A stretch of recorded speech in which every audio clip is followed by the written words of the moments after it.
Hi guys, we're back with another speed build. This time I wanted to challenge myself to build a more unconventional building. So as you can see, I'm building a home in what I imagine to be a renovation of an old small lighthouse on the coast of Brindleton Bay. I took inspiration from a lighthouse that you can sometimes see in the distance of the build, and while it obviously doesn't look 100% like an actual lighthouse, I'm still pretty proud of the result. As you can see, I started with the shell and it took a lot of fiddling around to get the shell and the roof on. I had a look at the lighthouse in the distance several times to get the shape sort of right.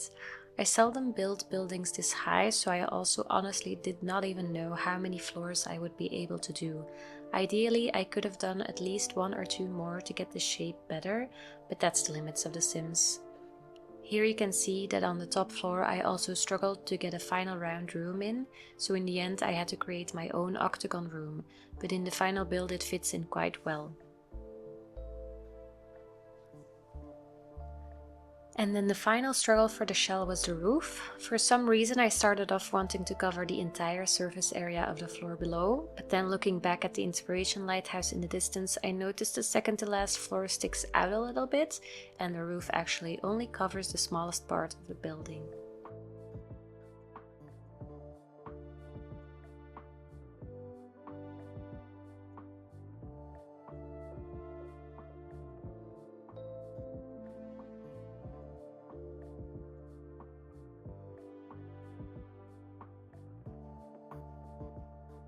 The windows on the top floor, which would house the actual light of the lighthouse, probably look the most like an original lighthouse would. In a lighthouse, other than those windows on the top floor, the other parts of the building usually wouldn't have a lot of windows. I tried to find red windows, but none were in a style that would work, so I had to settle for the classic red roof, a white exterior, and then I added in a red front door. For the rest of the building, I only put windows in the back, giving the family that would live here a beautiful panoramic view over the bay.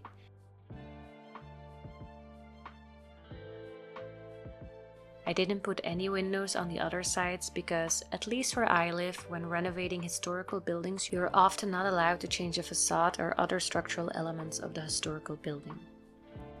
I overlapped the windows because they go across the different floors. I was afraid that clipping would be an issue, but in the end it wasn't so bad in my opinion.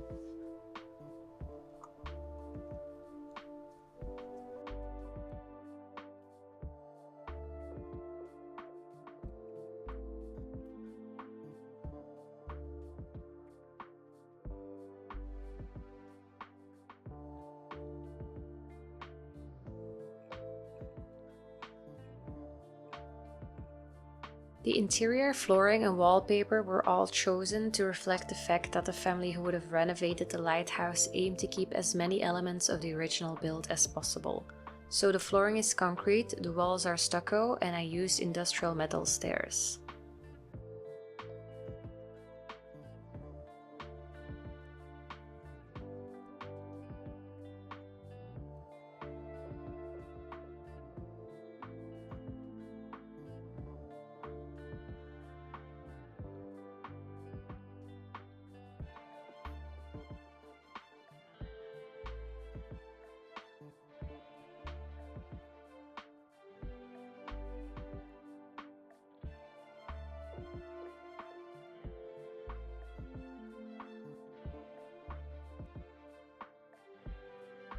As a finishing touch, I put in these beautiful large glass doors on all four sides of the top floor, giving multiple access points to the balcony with the beautiful view.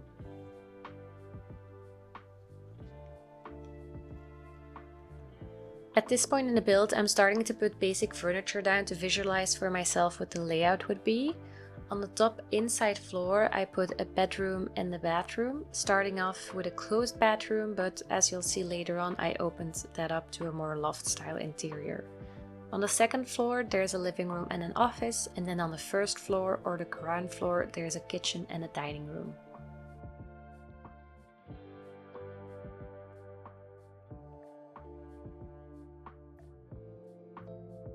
The family I kept in mind while decorating is a two-person household, a couple, who have traveled a bunch and perhaps are settling down for the very first time. I don't think just any family would choose to renovate and live in a lighthouse, since it's quite an ambitious endeavor, but since they are well traveled, I imagine they would have a lot of respect for the historic building and would have kept that in mind when renovating.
I placed two telescopes on the top floor, one to serve as an actual telescope, and I found that the other giant one, when sized down, could really pass for the old light from the lighthouse.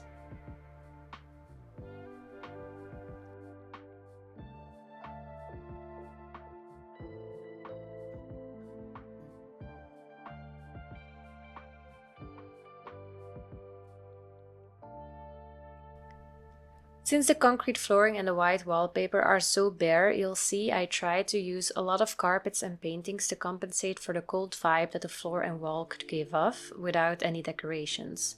Nevertheless, it's still a quite modern and clean interior. A lot of the style is based on the Japanese style that maybe they would have picked up in Japan, for example.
This gallery wall is the most reflective of the couple that would live here. As you can see, I tried to incorporate many different pictures showcasing art from across the world. The same goes for the pictures that I ended up placing in the kitchen. Manifesting Sims 4 world adventures, guys.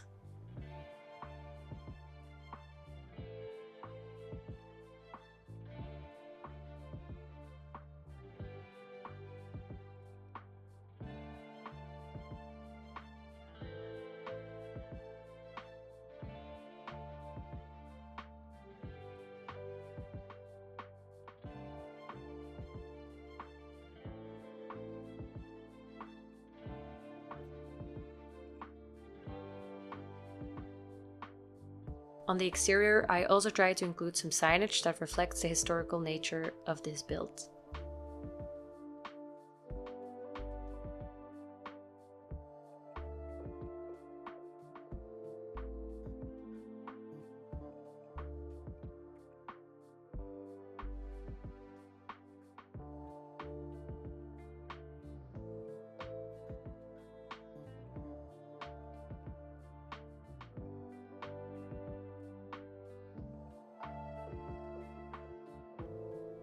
I also tried to improve my use of lighting in this build. Instead of just using the subtle saucer everywhere, I really tried to fit the lighting to the vibe of the room.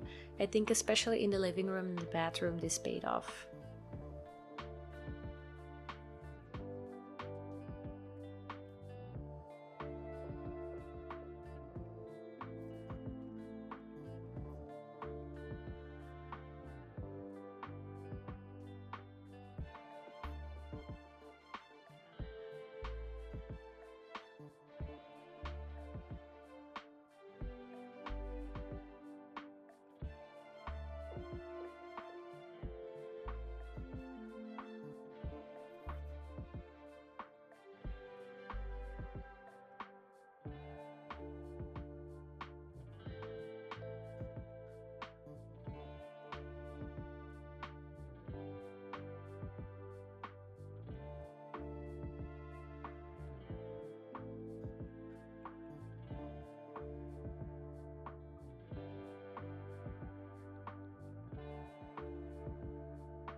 Here you can see I opened up the bathroom to create a more loft-style interior.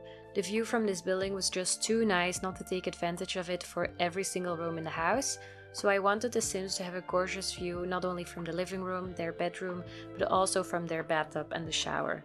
Everything in this house is oriented towards the window.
When cluttering, I mentioned this trick in one of my earlier videos. If you are struggling with scrolling through massive amounts of clutter, getting a clutter room from the gallery is a really easy trick to find everything you need. You can just search for kitchen clutter, bathroom clutter, living room clutter, or anything you can think of.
We're nearing the end of the video, guys. I hope you enjoyed it.